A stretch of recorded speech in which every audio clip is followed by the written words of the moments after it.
નમસ્કાર, આજે આપણી સાથે છે ડોક્ટર ભાવેશ પટેલ, એમડી ડાયાબિટોલોજિસ્ટ, અમદાવાદથી, જે આપણી સાથે શેર કરશે કેટલીક ઇમ્પોર્ટન્ટ ટિપ્સ કે આપણે ડાયાબિટીસને ઇફેક્ટિવલી મેનેજ કઈ રીતે કરી શકીએ અને એક હેલ્ધી લાઇફસ્ટાઇલને મેન્ટેન કઈ રીતે કરી શકીએ. ડોક્ટર, ડાયાબિટીસ એટલે શું અને તે આજકાલ આટલું કોમન કેમ થઈ રહ્યું છે? ડાયાબિટીસ એટલે આપણી રક્તમાં શુગરનું વધારે પડતું પ્રમાણ. એ મોટા ભાગે ઇન્સ્યુલિન શરીરમાં ઓછું ઉત્પન્ન થાય અથવા તો ઉત્પન્ન થયેલું ઇન્સ્યુલિન જો બરાબર કામ ન કરે તો એવા સંજોગોમાં ડાયાબિટીસ થઈ રહ્યું છે.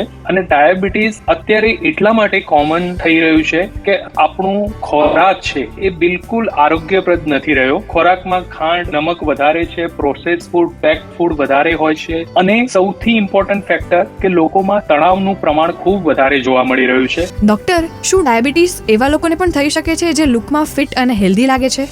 ચોક્કસપણે બહારથી દેખાતા ફિટ કે તંદુરસ્ત માણસોને પણ ડાયાબિટીસ અસર કરી શકે છે, કારણ કે આ એક અંદરની પ્રક્રિયા છે. ભારતીય દર્દીઓ હોય છે એમાં બહારથી ફિટ દેખાતા કે જેનું ઊંચાઈ, વજન બધું જ નોર્મલ હોય, પણ શરીરમાં જો ઇન્સ્યુલિન રેઝિસ્ટન્સ વધારે હોય, એમની જીવનશૈલી સારી ન હોય, આરોગ્યપ્રદ ખોરાક ન લેતા હોય, તો એવા સંજોગોમાં બહારથી દેખાતી તંદુરસ્ત વ્યક્તિને પણ ડાયાબિટીસ હોઈ શકે છે. ડોક્ટર, કોઈને ડાયાબિટીસ હોઈ શકે તેના અર્લી સાઇન્સ કે શરૂઆતના લક્ષણો શું હોઈ શકે? આ ખૂબ જ અગત્યનો ક્વેશ્ચન છે. ઘણી વખત ડાયાબિટીસ લક્ષણો વગર પણ જણાતો હોય છે, પણ કોમનલી વારંવાર પેશાબ જવું, વધારે પડતી તરસ લાગવી, વજન ઘટી જવું, આંખોમાં ધૂંધળાપણું લાગવું, ખૂબ અશક્તિ કે થાક લાગવો, કોઈ ઘા કે કંઈ વાગ્યું હોય તો ન રૂજાય, આ બધા જ લક્ષણો ડાયાબિટીસના હોઈ શકે. અને જો આવા લક્ષણો તમને થાય તો જલ્દીથી જલ્દી ડાયાબિટીસનું ચેક કરાવવું ખૂબ જરૂરી છે. ડોક્ટર,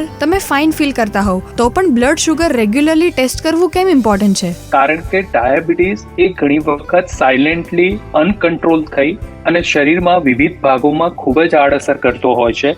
માટે HbA1c લેવલ કે જે પાછલા 3 મહિનાનું સરેરાશ શુગર દર્શાવે છે, એ દરેક ડાયાબિટીસ પેશન્ટોએ દર 3 મહિને કરાવવું જોઈએ.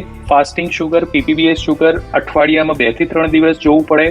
આંખના પડદાનો ટેસ્ટ દર વર્ષે જોવું પડે. હૃદયનો કાર્ડિયોગ્રામ, કોલેસ્ટ્રોલ વગેરે વાર્ષિક એક વખત જોવું જરૂરી છે. ડોક્ટર, અનકન્ટ્રોલ ડાયાબિટીસ બોડીના બીજા પાર્ટ્સને કેવી રીતે અફેક્ટ કરે છે? અનકન્ટ્રોલ ડાયાબિટીસ શરીરમાં કોલેસ્ટ્રોલ વધારે, બીપીનું પ્રમાણ વધારે, હૃદય રોગનો એટેક અથવા તો હૃદય રોગ લાવી શકે, લકવાની અસર કરી શકે, કિડની ઉપર ડેમેજ કરી શકે છે, આંખના પડદાને પણ બગાડી શકે છે, જેને આપણે ડાયાબિટીક રેટાઇનોપેથી કહેતા હોઈએ છીએ. ઓટોનોમિક ડિસફંક્શન એટલે કે પેટના રિલેટેડ તકલીફો વધારી શકે છે. ઘણી વખતે ન્યુરોપેથી આપણી ચેતાઓ ઉપર અસર કરી અને પગમાં ડાયાબિટીક ફૂટ અને ન્યુરોપેથી આ ડાયાબિટીસ અનકન્ટ્રોલ રહેવાના કારણે થઈ શકે છે.